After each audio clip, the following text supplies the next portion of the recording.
अस्सलामुअलैकुम जी। Welcome back हो गया आपको बर्ड्स के चैनल पे। आज मैं आपको अपनी मछलियों की रोज़ाना की देखभाल दिखा रहा हूँ। सबसे पहले अगर तो आप मेरे चैनल पे नए हैं, लाइक सब्सक्राइब और कमेंट्स ज़रूर कीजिएगा। आपको मेरी राय, आपको मेरी बातें और आपको मेरी नॉलेज कैसे लगी जो मैंने आप लोगों को दी है। अगर मेरे प्यारे भाइयों आप चाहते हो कि आपकी फ़िशेज़ तंदुरुस्त, चुस्त और खूबसूरत लगें, तो मेरी एक बात लाज़मी याद रखना, साफ़ पानी मछलियों की सेहत का सबसे बड़ा राज़ है। मेरी ये कोशिश होती है कि मैं हर 2 से 3 दिन बाद फ़िशेज़ का पानी चेंज करूँ। कितनी मिक़दार में, किस तरह, ये सब आपको पता चलेगा पूरी वीडियो देखने के बाद। अगर तो आपके पास इस तरह का बाउल है ना, तो आप ये छोटा बाउल है, आप कोई ऐसा छोटा बर्तन रखें जिससे आप पानी आसानी से निकाल लें और मछली भी तंग ना हो। आसानी से पानी निकाल लें और आसानी से आप नया पानी डाल लें। दूसरे एक्वेरियम में चलते हैं अब मैं जैसे कि दूसरे एक्वेरियम में गया हूँ। ये एक्वेरियम का साइज़ बड़ा है और इसके लिए मैंने थोड़ा बड़े साइज़ का बर्तन लिया है जिससे पानी जल्दी और महफूज तरीके से निकल आए और मछलियाँ भी तंग ना हो, मेरा काम भी जल्द अज जल्द हो जाए, मुझे भी ना परेशानी हो और ना ही फिशेज़ को परेशानी हो। एक तो सबसे बड़ी बात ये है ना कि इससे आपका काम आसान और जल्दी हो जाएगा और आपकी फिशेज़ भी परेशान नहीं होंगी। पानी जैसे ही चेंज हो जाता है ना, पानी के बाद मैं अपनी मछलियों को अच्छी खुराक देता हूँ। अच्छी खुराक तो देता हूँ लेकिन इतनी मिक़दार में जितनी वो चंद मिनटों में खा लें। ज़्यादा खुराक पानी को गंदा कर देती है और मछलियों की सेहत पर भी बुरा असर पड़ता है। और दोबारा बता रहा हूँ, गंदा पानी मछलियों की सेहत पर बुरा असर डालता है।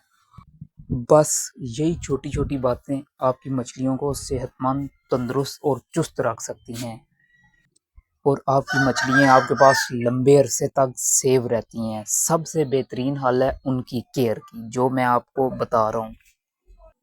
पानी कैसे चेंज करना है मैं शुरू में भी बता चुका हूँ, दोबारा रिपीट कर देता हूँ। पानी आपने ना जितना आपका एक्वेरियम है ना, आपका एक्वेरियम आपने फुल किया हुआ है, हाफ किया हुआ है, जितना आप एक्वेरियम में पानी डाल के रखते हैं उसका ना आधा करना है। आपने आधा पानी निकालना है, आधा पानी आपने नया डाल देना है। फुल पानी नहीं एक्सचेंज करना, आपने आधा पानी डालना है और आधा पानी आपने निकाल लेना है तकरीबन 2 से 3 दिन बाद। दोबारा बात रिपीट कर रहा हूँ ताकि आप लोगों को याद रहे, आप लोगों के ज़हन में एक बात रह जाए कि यार भाई ने ये बात की थी। बहुत से भाइयों को तो पता भी है और बहुत से जो नए आए हैं चैनल पे या जो नया ये शौक रख रहे हैं उनको इन बातों का नॉलेज नहीं है, तो मैंने कहा चले मैं ही थोड़ा सा नॉलेज दे दूंगा।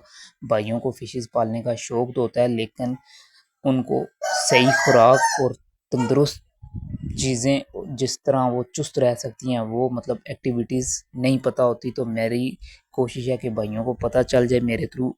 किसी की फिशेस का किसी के पास एक्वेरियम तैयार हो जाए, बच्चे दें, वो 2 लेके आया था, 4 हो जाएँ, 6 हो जाएँ, यही इसमें मेरी खुशी है। इसके बाद पानी चेंज करने के बाद मैंने आपको नमक दिखाया है, नमक का क्या करना है ये भी मैं आपको बताता हूँ। इसके बाद मैंने फ़ीड आपको बताई है कि फ़ीड भी दिखाई है कि फ़ीड का भी क्या करना है।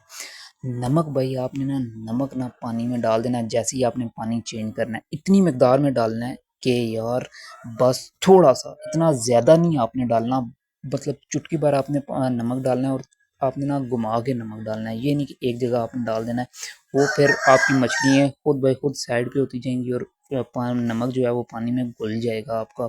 इसी तरह आपने बड़ी फिशेज़ देखें मैंने अब बड़े एक्वेरियम में भी डाला लेकिन मिक़दार कम, ये नहीं कि बहुत ज़्यादा मिक़दार में आप डाल दें नमक, बहुत ही कम मिक़दार में अपने लिहाज से आप डाल लें। देख लीजिएगा कितना नमक आप।